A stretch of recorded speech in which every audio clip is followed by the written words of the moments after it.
ಗೆಳೆಯರೇ, ನಾನೀಗ ಸಬಕಿ ಟ್ರೈ ಮಾಡ್ತಾ ಇದ್ದೇನೆ. ಸಬ್ಕೆಯಲ್ಲಿ ಅಂದಿ ಮಠ ದೀಪಿದೆ ಕಿನ್ನೆ ಕೊಕ್ಕರು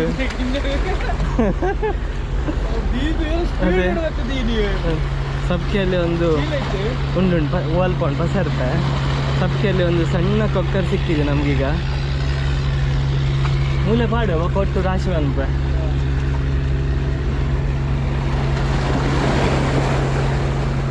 ಫಸ್ಟ್ ಹುಕ್ಕಪ್ ಆಗಿದೆ ನೋಡಿ, ಸಣ್ಣ ಕುಕ್ಕರ್ ಇದು. ಹಾಂ ಮಸ್ತ್ ಕಿನ್ಯ ಪುಡ ದೀಪ ಪುಡ ಅದೇ ಒಂದು ತೆಪ್ಪ ಉಂಡದೆ ಆಯ್ತಾ, ಬರೀ ತೆಪ್ಪ ಉಂಡದೆ ಅಬುಲ್ ಬರೀಟ್ ಬಡೀನು ಒಂಜೆ ತಪ್ಪಿದ ಒಂಜಿ ಪೋಯಿ ನೀವು ಲೈ ಹಾಂ ಕಂದಂತ